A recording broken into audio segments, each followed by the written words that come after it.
say a big thank you to everybody for joining us today. For those of you who don't know, I'm Christine Schneider, Regional Director for CFO Recruit. We're an executive search firm working with clients across North America to provide them with CFOs.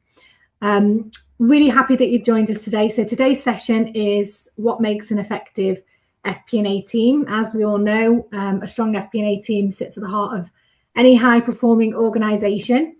It's a pleasure to welcome Jeff Kishner today, who's going to lead the session. Jeff brings deep expertise across finance, operations and strategy. He's a founder of Epoch Insights, and through his work with Epoch, he's supported countless organisations to strengthen their FP&A function and advised on transformations. And he's going to lead the session today and share with us some pearls of wisdom around FP&A. We do want it to be interactive, so please feel free to jump in with questions. We figured the best way would be for you to pop that in the chat. I'll keep an eye on the chat and introduce questions so that people are interacting. With that, I will pass over to you, Jeff. Thank you. Well, thank you very much, Christine, and for everyone joining. And I suspect that there's lots of pearls of wisdom with the participants as well. So just to echo what Christine said, any questions that you might have, please feel free to ask away. I'd love this to be an interactive discussion so we could all learn from each other. And learning will be a big theme of what I'm going to talk about. Okay, so I'm going to share some slides. There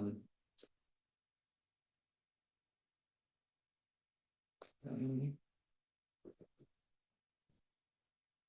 go.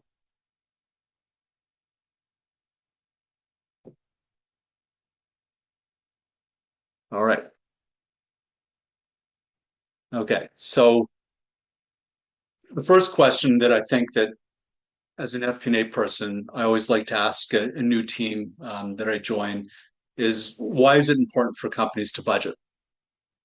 And the best answer to the question that I've heard came from a CEO that I worked at. It was my last payroll job. He was the CEO of VersaCold, and he had hired me to build an FP&A team because he wanted to and was tasked with enacting a massive business transformation and turnaround of the company. They had a finance team that had some good accountants and some bright people, but no dedicated FP&A folks. And that was a mission critical element for him to help drive the organizational change. So his perspective, which is also my perspective, is you don't do budgets for the board. You don't do budgets for investors. You don't do budgets for anyone other than like management teams. You do budgets for the operators and the employees, because at the end of the day, they're the ones who are tasked with turning the strategic vision into reality, and they're the only ones who could do that. So the most value of a budget and a budget process is reaped by the people who are operating the company.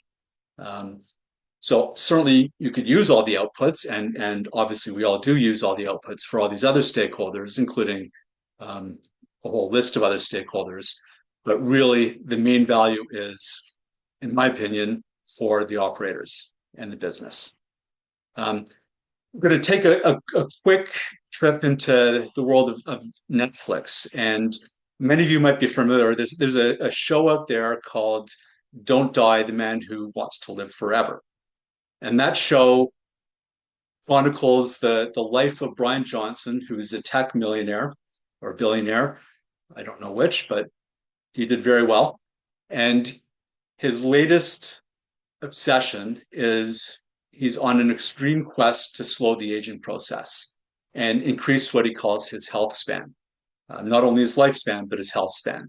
And he is obsessive. He's on a data-driven daily regimen that governs literally every aspect of his life. He's on 90 plus supplements and monitors those supplements and the reactions and keeps on tweaking them as he goes along. vegan meals that he weighs to the gram. He has the same exercise routine that he goes through, I think, on a weekly basis. He does red light therapy, and then most notoriously, he does plasma transfusions between him and his younger son, and I think his dad. They all change their plasma to get younger plasma inside their bodies. So I don't necessarily suggest any of this for our normal lives, but why this is so fascinating to me is because I think there's a really good analogy. It's like the human body. Businesses are complex systems, and they rely on inputs, and there's a whole host of complex reactions, sometimes unintended consequences that people need to monitor. And then there's an output, and that output also becomes an input and changes the system. So it's sort of like the human body, an organization that is contained but reacts to its external stimulus and the various systems that interact within your body. At the end of the day, the human body does age, and age results in a loss of function. And unless nourished, the body's going to start to deteriorate over time at a more rapid pace. So the body has natural things inside its system that helps it respond and repair and strengthen. And FP&A can be, for a company, like those things. It could help companies respond to certain things. It could help companies repair, and it could help companies strengthen through thoughtful design of processes, through measurement, and through reinforcing culture messages that really are the glue that holds the teams together. So the commonality is really, measure, embed, and experiment here. And that's something that I see the FP&A role as being central to the FP&A role. Okay, so this is sort of what I just said. I got a little bit ahead of myself. So, where Brian Johnson talks about the human health span, really what FP&A and we all are concerned about is the corporate competitive span. How long can a corporation stay at peak performance and outperform the competition? Okay, so FP&A performs the following key roles.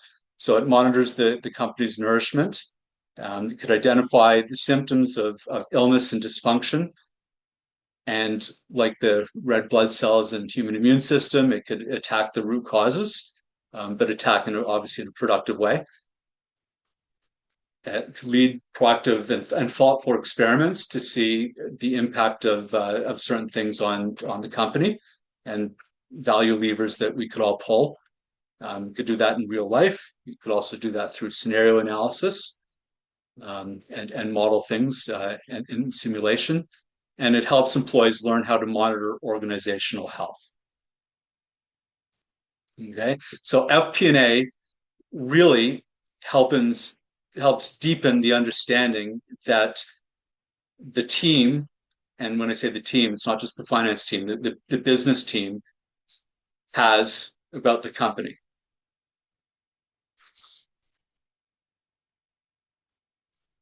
Okay, so here, why is it important for companies to budget? So we sort of touched on my philosophy and that it's really for the operators, but can be used for a whole bunch of stakeholders.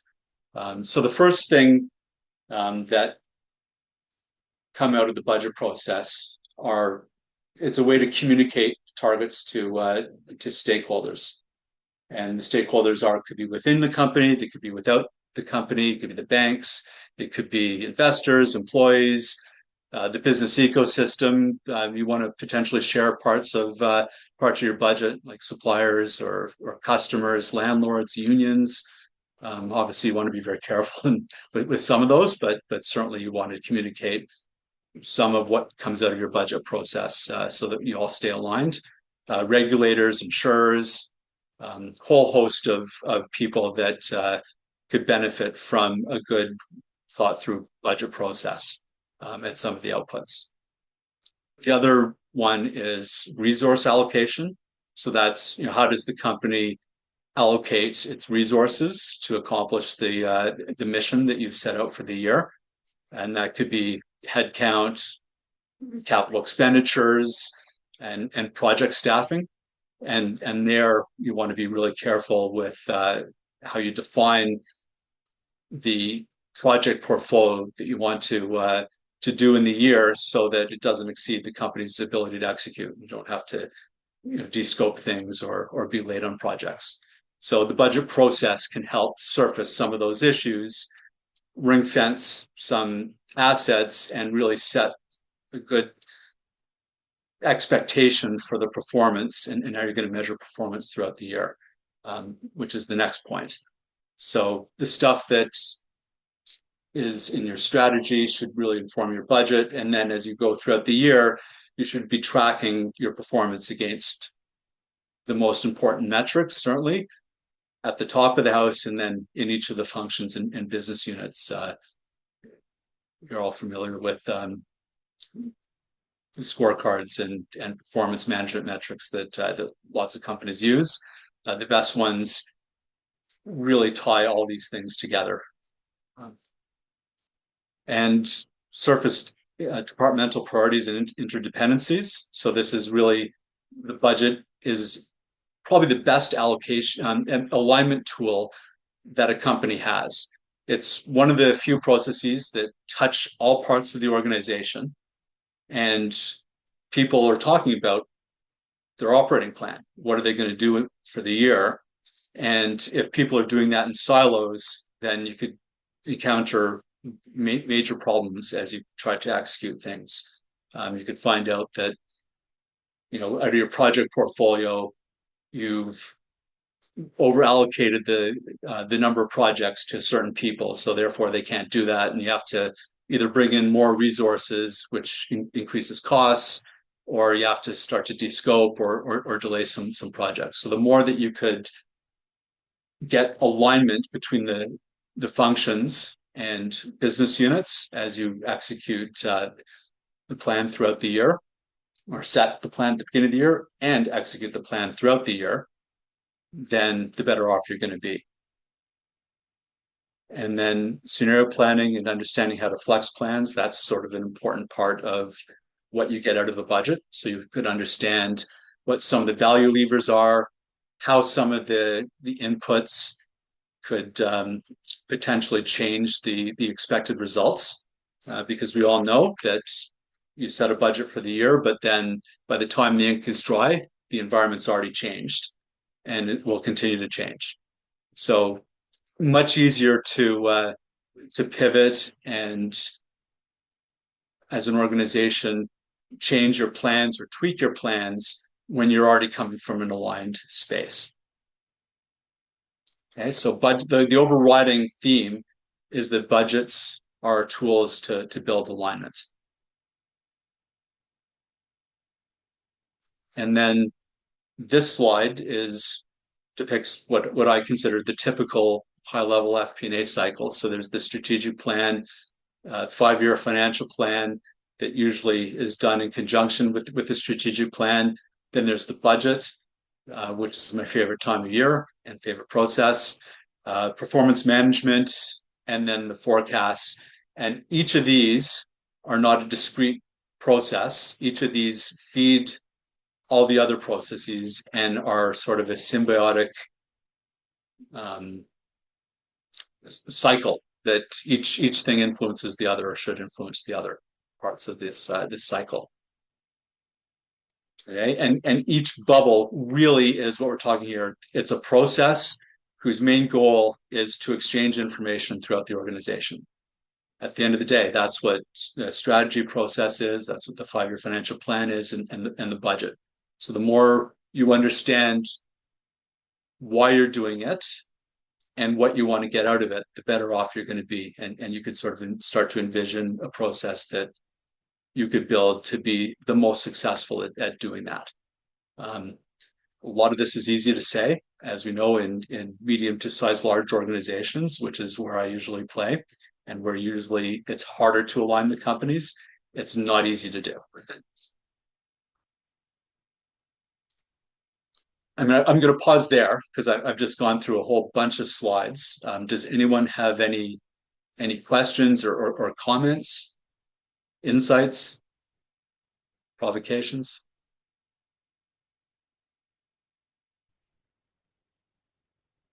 It'd be Okay. good. I was going to say, it'd be good if anyone's got examples of where they've kind of, created an FP&A function from scratch. And I don't know whether I'm jumping the gun, but any challenges that they've had to overcome. I don't know if anyone's got any examples they can share. Or maybe that's can come at the end. Yeah, we can address it at the end. We have a quiet group. Oh, Scott, my faithful contributor.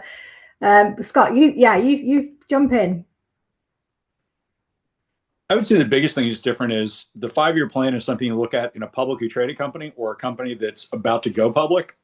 Whereas if you look at private equity backed companies, so it doesn't have to be a pure startup, but think about a company that might be, say, 10, 15, $20 million in revenue. You're interested in your 5-year plan, but you're more focused tactically on terms of what do we need to get done in, say, Q1 that we're in right now for 2026 versus Q4 of 2026, but also anticipating, like, here's what we think we're going to need at the end of 12 months or 24 months in terms of resources. So I think it would be a faster cycle. And then obviously AI is impacting all this as well. So I'm not saying 5 years is not important, but I do think that cycle is dramatically accelerated. Yeah, that's a great point. And most of the companies that I tend to work with are much larger than 15 million. So the cycle, I think, is going to be possibly a little bit different for smaller companies, and certainly alignment is much easier.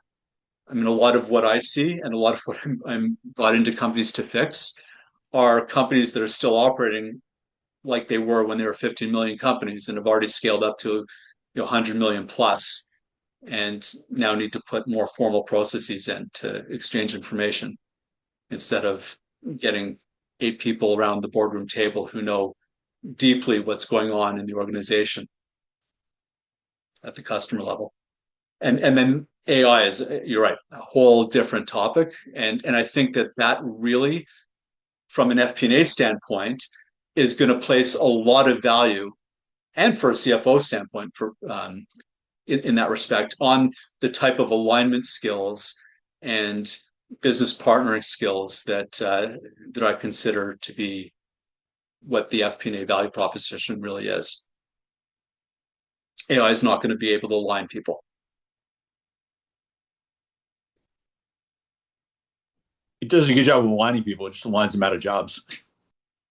Yeah. And I mean, it has, if companies don't implement it properly, it has the ability to do the opposite, right? Like, I mean, as we increase the amount of data that we're throwing at people, like if we're not really intentional upon how people focus and how people choose to allocate their time, and if there's any confusion there, like, I mean, companies could get out of alignment pretty darn quick, and AI is only going to make it worse.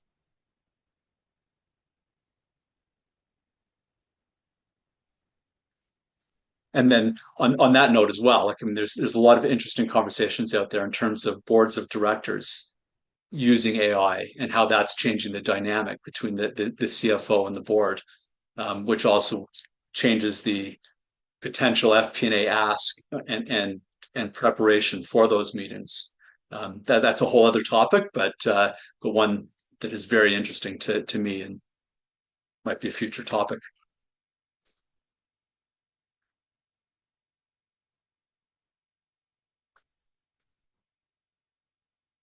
Okay. So my next slide is evidence of FP&A excellence. So really, I like to boil evidence down into 4 words that summarize this slide. So really, it's clarity, alignment, speed, and execution, right? And all of these could be shepherded by a good FP&A team that deeply partner with the business, spend most of their time in the business, and provide deep insights. They're a communication chain up and down the up and down the chain. So it's not just one way. It's not just pushing stuff from management down into the proverbial shop floor. It's also taking stuff that's on the shop floor and information and learnings that the FP&A people have there and bringing it back up to the CFO and the CEO, so that they could have visibility to stuff that in a lot of organizations they would never surface up in presentations or conversations or performance reviews.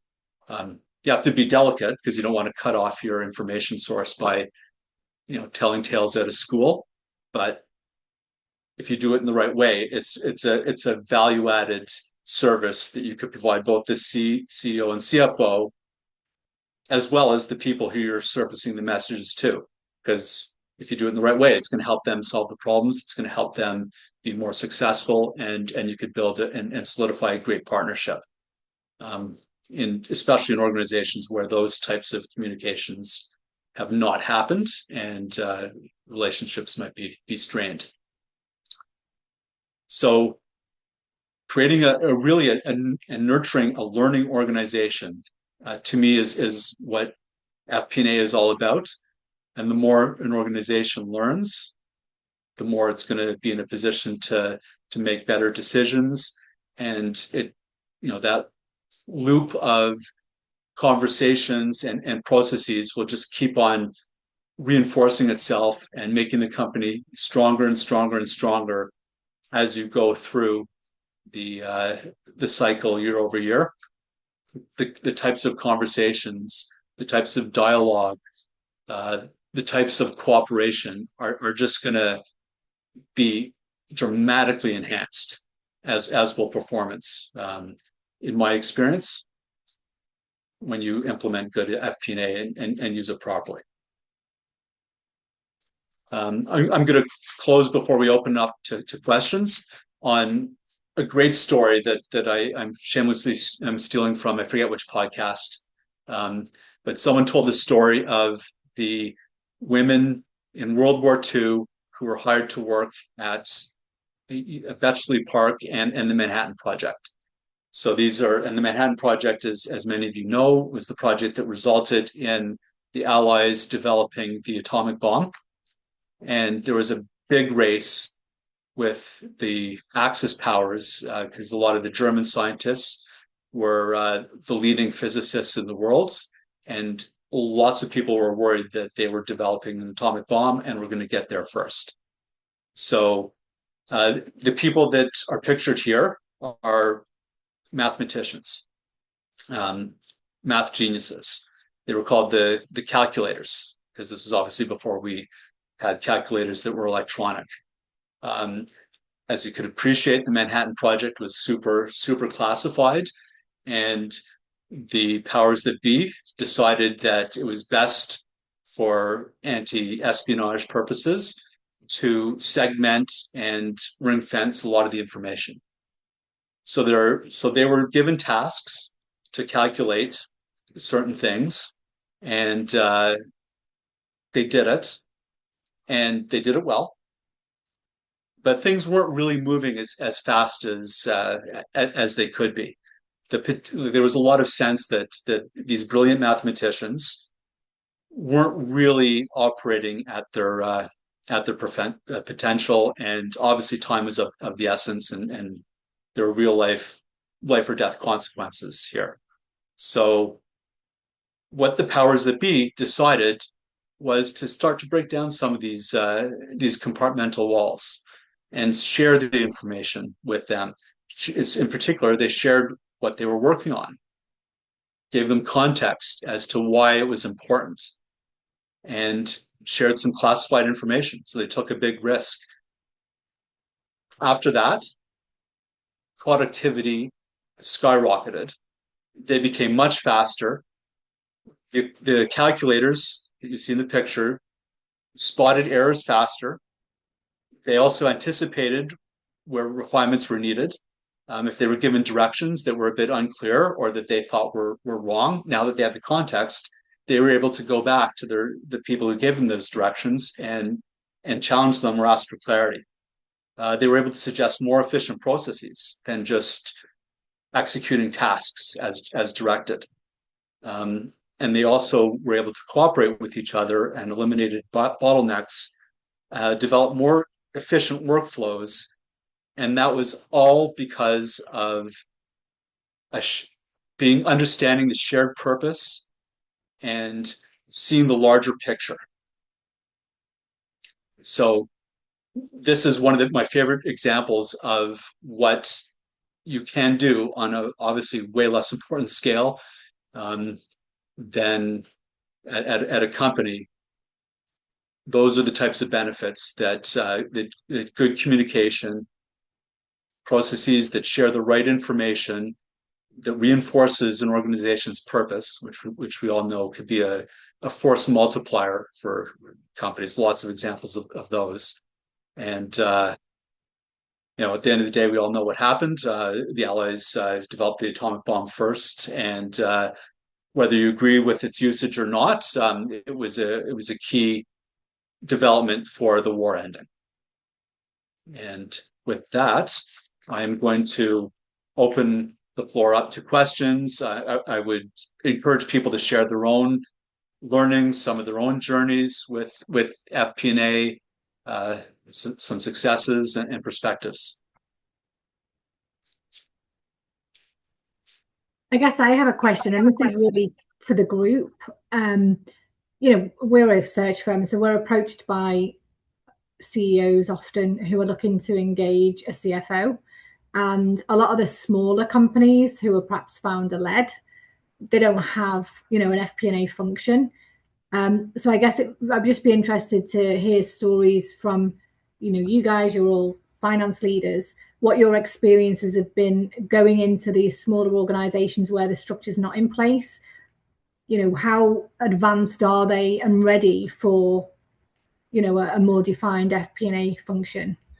And I know, Jeff, you're kind of working with much bigger organizations, so I'm hoping there's somebody amongst us that can provide some insight and share some of their own experiences. Christine, I think I can talk to this pretty well, given what I do. I think the biggest thing is most of those companies, if you're lucky, they have one person that's financially sound in terms of basic math, like adding 2 and 2 and getting 4, really simplistically. There's a difference between understanding numbers in terms of how much revenue, what's our ARR that we brought in last quarter, last month, or last year. Most of the companies that I'm involved with have got the understanding they need that expertise and they have a general understanding of it, but it's not something that they've institutionalized. So they might say, if we get to, say, a 50 or 100 person company, we obviously need to do this. So the trick is balancing when you hire outside fractional resources, say on an hourly 1099 basis here in the US, versus in my case as an investor, when you actually just go and roll up your sleeves and do it yourselves. Because it's not an issue of can we avoid doing this, say, in February till April. That's not something you can do once you've made an institution, or at least once I've made an institutional investment. Whereas if it's a company I'm looking at that I'm not investing in, it's definitely something they need. Maybe they don't have the resources, or maybe it's just an idea of we can hire 3 programmers or hire 1 person to count the numbers. And I think it's just a balancing act between, if it's their own money, they can kind of do what they want within reason. I mean, obviously they've got to meet payroll, they've got to meet filing requirements, collect taxes, submit those and things like that. But they just don't think ahead. And that's part of the reason that we balance which companies we'll invest in, which ones we won't. Yeah.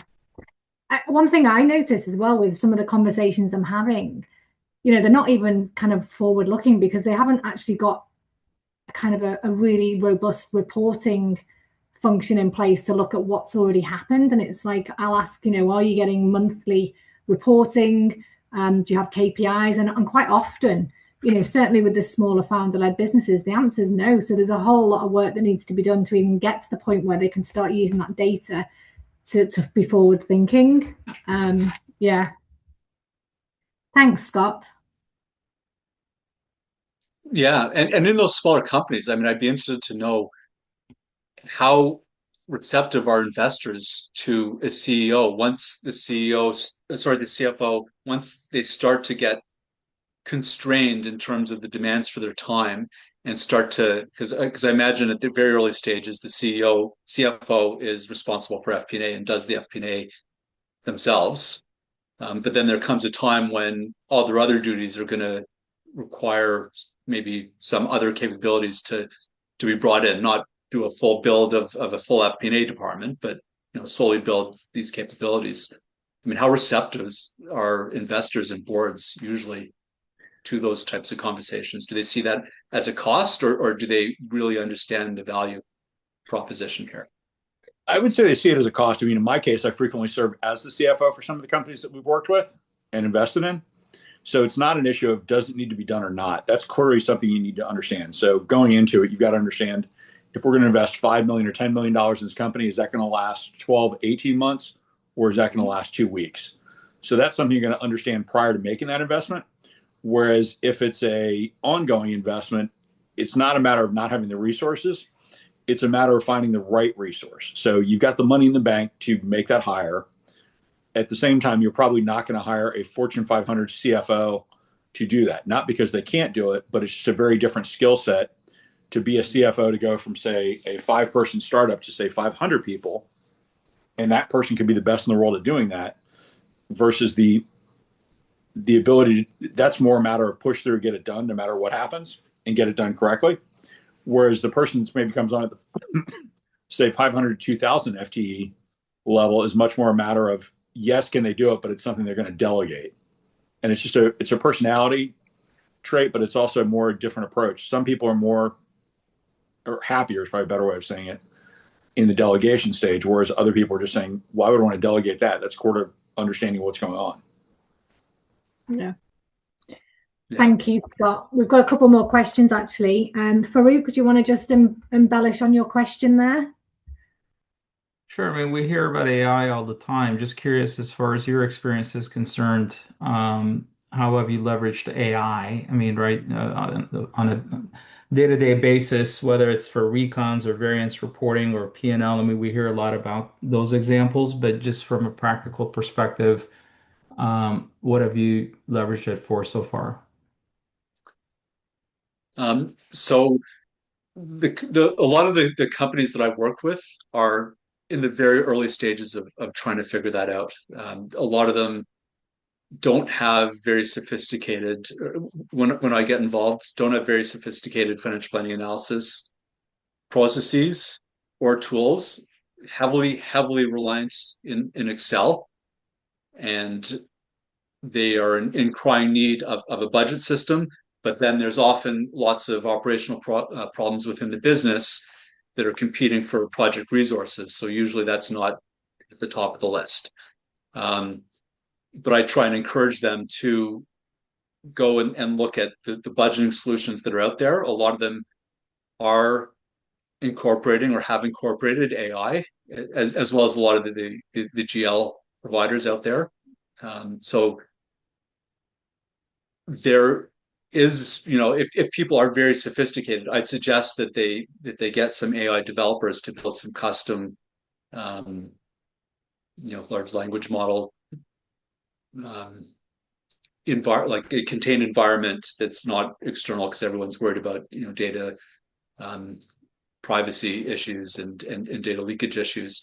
But I think there's an opportunity to really start to automate some of the mathematical and analysis and the correlations, and to really start to understand what some of the predictive analytical tools you could use. What are some of the drivers? What are some of the correlations out there between some of the published data in the external world and your company's performance?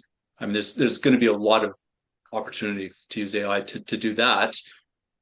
And then it's about figuring out what's noise versus what's really core to your deliverables. And that's when the human aspect comes in, and the alignment aspect.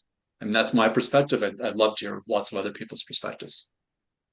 Guillermo, you mentioned something here about agentic AI. Have you got something that you can add? Yes, thank you. I'm currently working in a small firm, and prior to that, I also work in a bigger firm, and we're trying to implement artificial intelligence as much as we can. But according to my experience, and also as Jeffrey mentioned it, and it's better to produce or to develop your own RPAs, your own applications, rather than rely only, for instance, in Jira, which is an automated FP&A tool. And once you integrate your bare bone processes like QBO, Double, Jira, then you can step up and produce your own RPAs and bots to create more sophisticated reports using also Power BI. So it's a matter of learning the curve and start implementing from the base accounting till the last stage of the reporting to the board, to the trustees, or to the stakeholder or shareholders. But it's a learning curve that we are still beginning to learn. Yeah. Yeah. I feel like the conversations I'm having, it's very, very early stages. That people are aware there's a lot of opportunity, but just not quite ready for it. We're actually going to have a round table on AI in finance in the next couple of months. So we'll get to hear about it. It'd be great to have you join to kind of thrash it out a little bit more. James, you just made a comment there about when you're kind of in board meetings. Do you want to just jump in? Thanks. We try and game out potential questions. Most of it is really based on the collateral that's provided. But is it well, Jeffrey mentioned earlier about some board members being less financially savvy. Is it something as simple as board members who ask an AI tool, I'm a board member, what question should I be asking? Is it something that basic in terms of trying to anticipate the question, to look around the corner so you're not saying, well, let me get back to you, to be prepared? Tell me. I'm listening. Yeah, so just to be clear, so what I talked about for the boards is actually the board members are using Right. AI Right. How? Yeah. to get information, so they're actually not solely reliant. Like in the old days, management would deliver the management package mailed out to the board, and as you said, most of the questions would revolve around what the management has told them. Now with AI, they're able to get other information sources in a much more expedient and easy way. So they're bringing perspectives and potentially questions to the boardroom that isn't driven by the content of management information. So I think CFOs and CEOs are going to have to up their game. Interestingly enough, I think it's Dubai or somewhere in the United Arab Emirates, their sovereign wealth fund has a seat at the board of directors that's an AI agent. Yikes. So, I mean, the dynamic between the boards and the senior leadership team is I think, going to change. And we're going to have to be much more prepared and responsive and be open to the possibility that they're going to ask questions that go much deeper than we have in the past. You might have a different opinion if you'd actually ever worked and lived over there. If you live there, you'd see they have a lot of money, but they're not that smart, generally. Yeah, you spent a lot of time there, didn't you, Scott? Yes. Yeah, I remember us chatting about it. Good to know. I have a question. So you know, when you're talking about using AI, obviously it makes mistakes. I use it quite a lot for content but also for some type of analysis stuff. But it does make mistakes. I guess, you know, if I was a business owner, I'd just be really worried that it was going to be accurate in what it was, you know, pushing out. And if you have thoughts on that, is that why maybe, you know, finance accounting is a bit slower to adopt, you know, when it comes to analysis? What do people think? I think it really depends on how it's being utilized, right? We said it's at the beginning custard. Now, the examples that I've seen out there are more usage of AI at a very tactical level, such as comparing data between different systems, cleaning that up, things like that, where it could be very manual and now can be automated. Sure, there may be some mistakes, but it's much more efficient than a human doing it, and less costly. Another example, such as variance analysis to budget and going deeper into the reasons why, then explaining the variances, preparing presentations for the board, and as another example. So on a day-to-day basis, I think about how to best leverage those tools. Now, it's not going to replace things overnight. It's just how do we become more efficient and faster and better in what we do in FP&A and how we could best utilize that tool, because that's not going away. It's going to become more ubiquitous, right? So the more we could absorb and adopt that, I think we would be more, it